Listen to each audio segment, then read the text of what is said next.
Computer operation, storage structure और IO structure को देखा था। इस लेक्चर में आज हम देखेंगे कंप्यूटर के आर्किटेक्चर को। जब हम कंप्यूटर के आर्किटेक्चर को स्टडी करते हैं तो हम उसमें जो चीज़ें डिस्कस करेंगे कंप्यूटर आर्किटेक्चर में, तो types of computer based on number of general purpose computer, यानी कि कंप्यूटर्स की टाइप्स जो कि बेस करती हैं जनरल पर्पस प्रोसेसर के ऊपर। हम अब कंप्यूटर सिस्टम को कैटेगराइज करने चले हैं जो कि जनरल पर्पस प्रोसेसर के ऊपर डिपेंड करते हैं। तो हम देखते हैं कितने टाइप्स हैं जो कि अवेलेबल हैं जो कि बेस करती हैं जनरल पर्पस प्रोसेसर के ऊपर।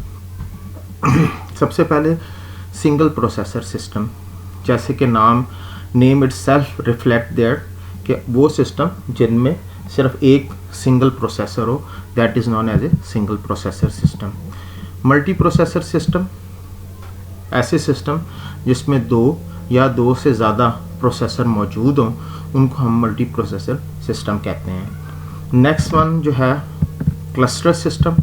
क्लस्टर सिस्टम जो है जिसमें दो या दो से ज़्यादा systems are coupled and clustered together in order to perform certain task, यानी कि दो या दो से ज़्यादा systems, not a processor but system जो हैं वो आपस में कपल जो हैं या वर्क इकट्ठे करते हैं, वो हम देखेंगे कि वो कैसे परफॉर्म होते हैं। तो अब हम इनके एडवांटेज और डिसएडवांटेजेस देखेंगे। सबसे पहले हम सिंगल प्रोसेसर सिस्टम को डिस्कस करते हैं। सिंगल प्रोसेसर सिस्टम जो है one main CPU capable of executing general instruction set including instruction from user process, यानी कि मेन प्रोसेसर है।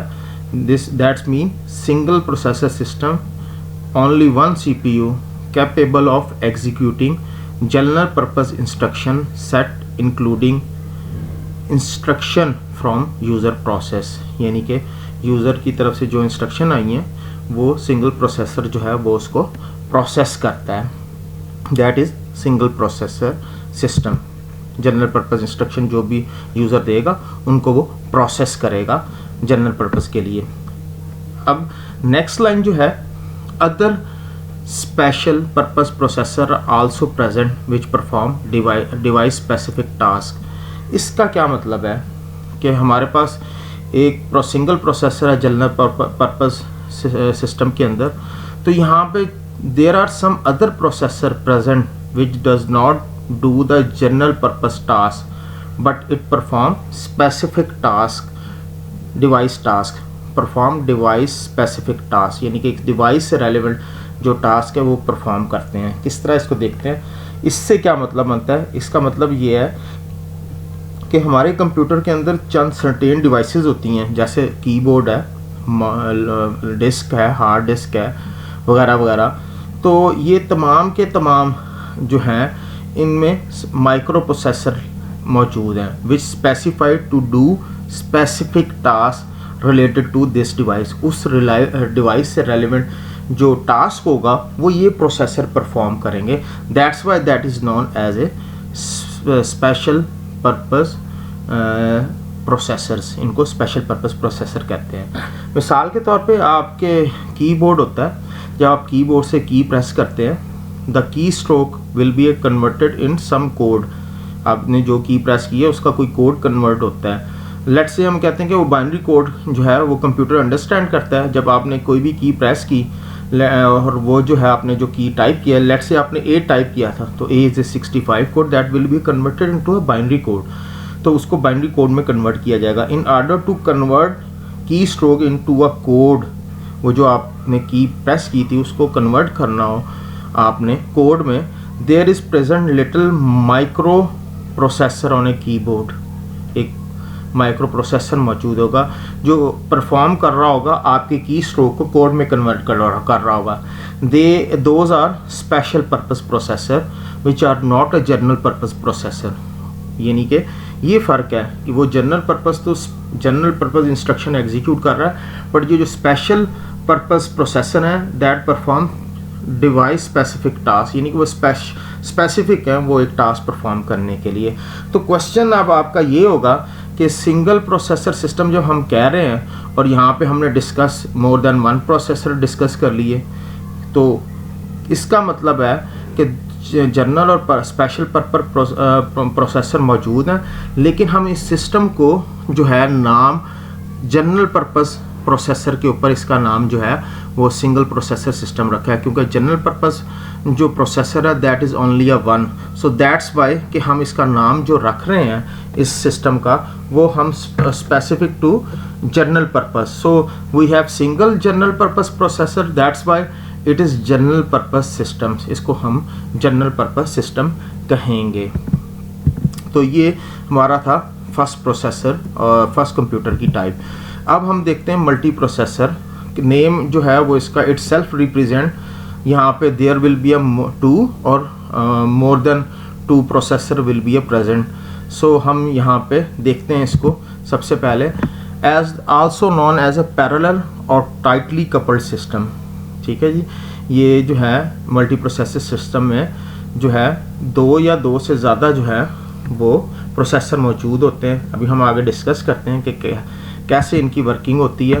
Has two or more processor in close communication sharing the computer bus and sometimes the clock memory and peripheral devices.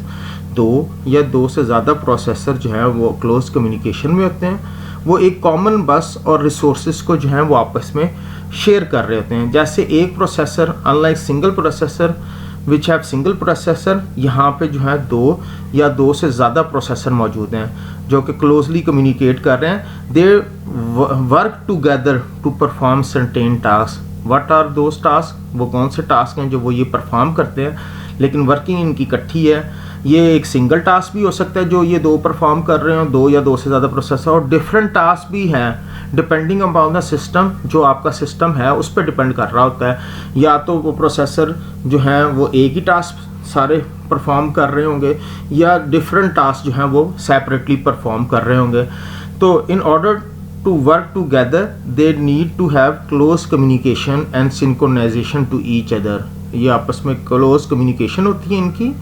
सो इन processor की close communication जो है वो common sharing बस से होती है। बस जो है वो मैंने लास्ट जो है कंप्यूटर ऑपरेशन के अंदर उसके अंदर एक आपको बताया भी था डायग्राम्स, और उसके अंदर बताई भी थी कि एक पाथ है जिसके अंदर कॉमन जो है वो कम्युनिकेशन हो रही है तमाम डिवाइसेस की। सो यहाँ पे भी ये जो है सेम उसी तरह कॉमन बस को यूज़ करते हुए जो है वो यूज़ कर रहे हैं। अब हम एडवांटेज देखते हैं इस सिस्टम के मल्टी प्रोसेसर के कि कौन कौन सी जो है advantage. Increase the throughput. Throughput जो है ये परफॉर्मेंस ऑफ सिस्टम है, Maihar the performance of system, यानी किसी सिस्टम की परफॉर्मेंस मैयर करनी है तो आप कहते हैं throughput. Sometimes amount of data transferred from one location to another location. बाज़ दफ़ा आप ये भी कह सकते हैं कि डाटा जो है वो एक जगह से दूसरी जगह में कितना अमाउंट का डाटा जो है वो ट्रांसफ़र हो सकता है। तो और थ्रूपुट जो है वो सिस्टम की मैयर को सिस्टम की परफॉर्मेंस को मैयर करता है। We can say that in multi processor system वो इंक्रीज द थ्रूपुट और इंक्रीज द परफॉर्मेंस। हमारी जो थ्रूपुट है वो मल्टी प्रोसेसर सिस्टम के अंदर वो इंक्रीज हो जाती है। क्यों? Because we have more than one processor. Simple कि प्रोसेसर जो हैं वो एक से ज़्यादा हो गए हैं which are parallelly work together और it make fast and more efficient as compare to single processor system. तो इसलिए इनकी थ्रूपुट जो है वो ज़्यादा हो जाती है। इकॉनमी ऑफ स्केल से क्या मुराद है और हम इसको इकॉनमी क्यों कह रहे हैं कि मल्टी प्रोसेसर सिस्टम जो है are economic compare to single processor system. Economically जो है वो इकोनॉमिक है as compare to single processor. क्यों? Multi processor we have different processor sharing resources of computer.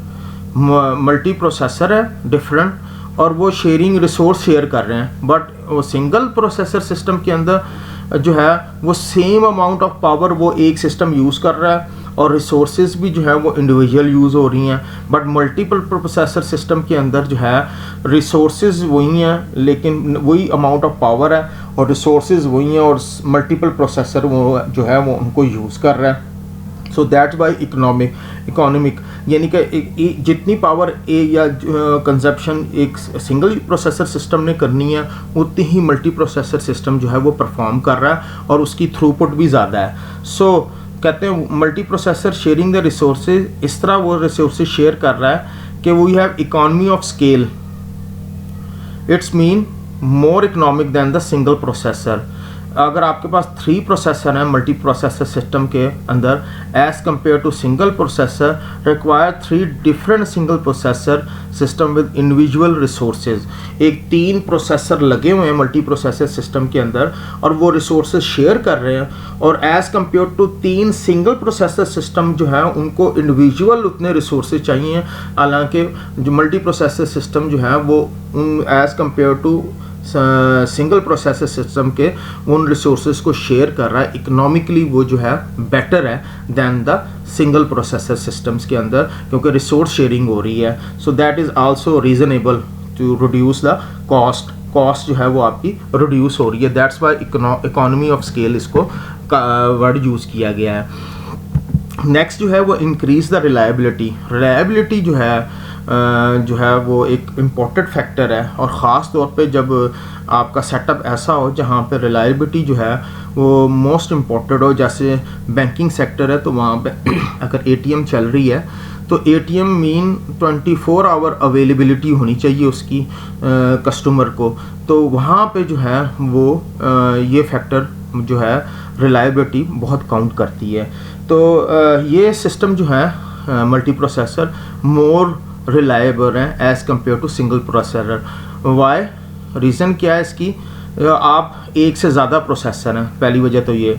It is more reliable because if one processor fail in suppose let's say you have 10 processor, अब आपके पास 10 processor है, वो एक fail हो जाता है, then we have still other processor which keep it running and backing up। बाकी processor मौजूद हैं जो कि काम करते रहेंगे और बैक जो है वो आप प्रोवाइड करते रहेंगे। अगर 10 प्रोसेसर्स में एक ख़राब भी हो जाता है तो 9 जो हैं वो उसका काम जो फेल प्रोसेसर ने करना था वो 9 प्रोसेसर्स के दरमियान में डिस्ट्रीब्यूट कर दिया जाएगा, और वो 9 प्रोसेसर जो हैं वो उस काम को अकम्प्लिश करेंगे या मुकम्मल करेंगे जो कि वो 10वां प्रोसेसर जो कि फेल हुआ है। सो 1 और 2 एनी मोर देन 1 प्रोसेसर, जितने नंबर ऑफ प्रोसेसर फेल होंगे उनके टास्क जो हैं that will be divided to the available processor जो रनिंग में होंगे।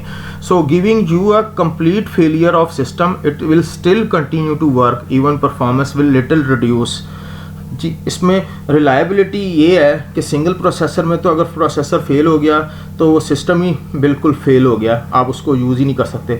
बस यहाँ पे आपके पास ये चांस है कि उसकी परफॉर्मेंस थोड़ी सी कम हो जाएगी क्योंकि बर्डन बाकी प्रोसेसर के ऊपर ज़्यादा हो गया, लेकिन अवेलेबिलिटी है, सिस्टम आप स्टिल यूज़ कर रहे हैं। लेकिन सिस्टम सिंगल प्रोसेसर के अंदर टोटल फेलियर है, टोटल ब्रेक डाउन है। So that's why that is increase the reliability, that is the advantage of multi processor. एक पॉइंट है जिसको हम कहेंगे कि ये रिलायबिलिटी के अगेंस्ट जो है पॉइंट्स को अगर हम कहें कि increase the reliability of computer is crucial in many application. कई एनवायरनमेंट के अंदर जो है वो एप्लीकेशन बहुत क्रूशल होती हैं जिनकी अवेलेबिलिटी होनी चाहिए। जस्ट लाइक मैंने एग्जांपल दी बैंकिंग के अंदर एटीएम की, एटीएम जो है वो अवेलेबल होना चाहिए 24 आवर, उसकी डाटाबेस या एप्लीकेशन प्रोग्राम जो है वो अवेलेबल रहने चाहिए ताकि यूज़र जब भी यूज़ करे। इसी तरह जो है अगर आपकी वेबसाइट्स है ई कॉमर्स की, that must be available 24 hour, तो वहाँ पे भी इस तरह के सिस्टम होने चाहिए। तो वो एबिलिटी जो है वो बेसिकली आप रिलायबिलिटी जो आपने अचीव करनी है that is multi processor. The ability to continue providing the services proportional to the level of surviving the hardware is called graceful degradation.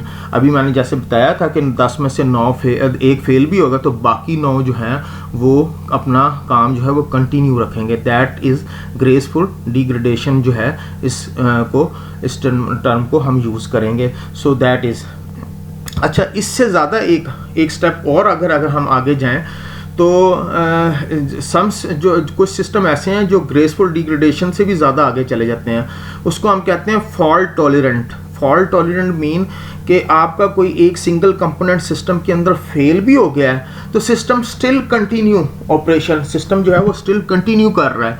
ये आजकल जितने भी HP के नए सर्वर्स आ रहे हैं, लेटेस्ट सर्वर आ रहे हैं, उनके अंदर ये टेक्नोलॉजी अवेलेबल है। तो वो जितने भी सिस्टम जो हैं, अगर उनमें कोई थोड़ी बहुत कोई हार्ड फेलियर हो भी जाता है, हार्डवेयर फेलियर या कोई कंपोनेंट फेलियर हो भी जाता है, तो दे विल कंटिन्यू। और वो आपको एक मैकेनिज्म प्रोवाइड करते हैं, जब और जैसे आपको टाइम अवेलेबल हो तो वो आप कंपोनेंट रिप्लेस कर दें। और बाज़ दफ़ा वो आपको इस हद तक वो अलाउ कर देता है कि सिस्टम रन कर रहा होगा और आप रनिंग सिस्टम के अंदर वो फॉल्ट या माल फंक्शनिंग या ख़राब जो कंपोनेंट हैं या पार्ट जो है उसको रिप्लेस करके उसकी जगह नया भी लगा दें, तो वो सिस्टम स्टिल चलता रहेगा बिकॉज ऑफ अवेलेबिलिटी। तो इसको हार्ड स्वैपिंग कहते हैं। ये टर्म हार्ड स्वैपिंग की यूज़ होती है कि रनिंग कंप्यूटर के, नॉर्मली तो अगर आप कंप्यूटर के अंदर कोई पार्ट रिप्लेस करना हो तो आप कंप्यूटर को ऑफ करते हो, शट डाउन करते हो और उसके बाद उस सिस्टम के उस कंपोनेंट को रिप्लेस करते हो। बट यहाँ पे आपको ये सिस्टम जो लेटेस्ट हार्डवेयर है, but that is a special hardware जो आपको ये प्रोवाइड करते हैं, मोस्टली सर्वर्स के अंदर ये आपके पास अवेलेबल होता है कि वो आपको रनिंग के अंदर लागू करता है कि आप वो कंपोनेंट को रिप्लेस कर दें जो ख़राब है और उसकी जगह नया कंप्यूटर जो है वो नया कंपोनेंट जो है वो आप रिप्लेस करते हैं। That is hard swapping. तो ये जी आगे हम देखते हैं मल्टीपल प्रोसेसर की टाइप्स। सिमेट्रिक मल्टी प्रोसेसिंग और एसिमेट्रिक मल्टी प्रोसेसिंग। जी दो तरह की आगे मल्टी प्रोसेसिंग की टाइप्स हैं, इनको हम देखते हैं। There are two types, number one symmetric multi processing and second is asymmetric. तो हम दोनों में डिफरेंस देखते हैं।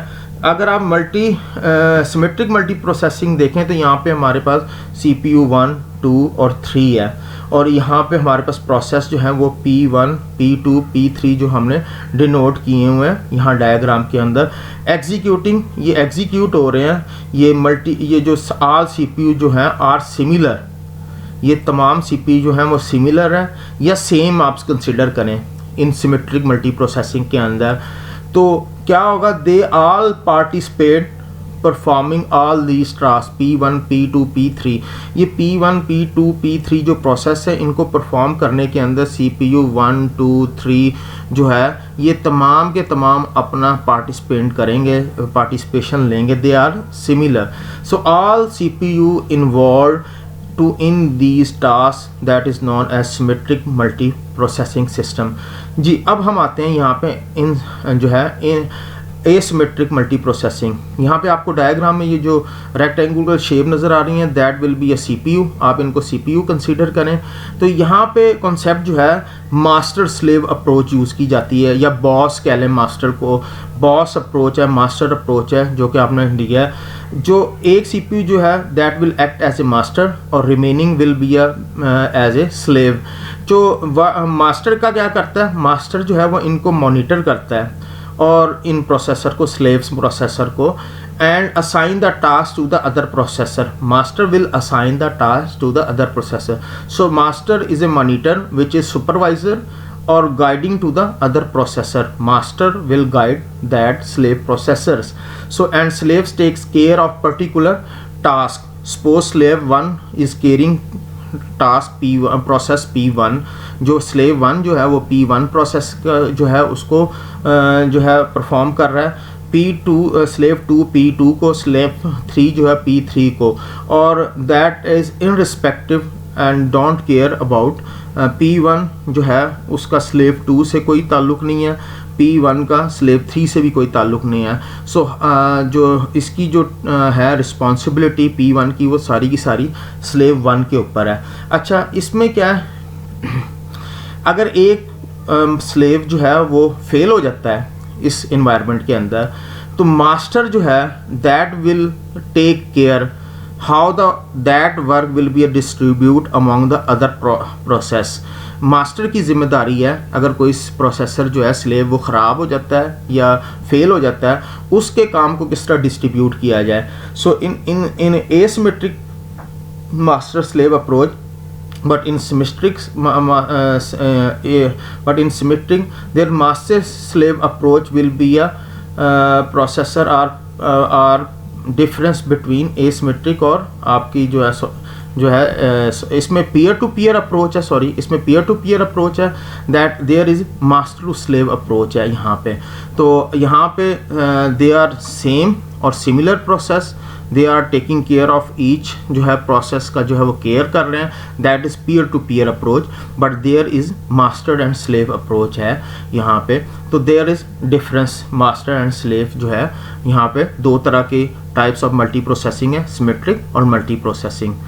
तो ये हमने अब टाइप्स देखी थी। नेक्स्ट हम देखते हैं क्लस्टर सिस्टम। क्लस्टर सिस्टम्स क्या होता है? Basically like multi processor system, cluster system gather together multiple CPUs to accomplish computational work. What is mean? It's similar to multiprocessor system. Cluster system gather to जो है multiple CPU। तो अब difference दोनों में क्या है? क्लस्टर सिस्टम में और यहाँ पे दोनों में डिफरेंस क्या है? They are composed of two or more individual system coupled together। Multi processor system और क्लस्टर सिस्टम में फ़र्क क्या है?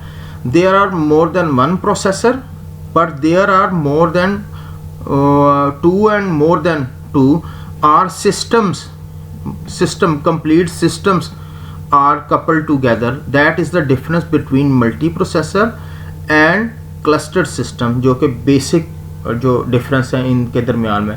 मल्टी प्रोसेसर सिस्टम में दो या दो से ज़्यादा प्रोसेसर हैं और only a processor or multiple things in multiprocessor system, but in cluster system we have complete system, they are coupled together, not only a processor but complete system जो है वो आपने coupled together इकट्ठा किया हुआ है उनको, और they form the clustered, वो एक cluster जो है वो प्रोवाइड करते हैं।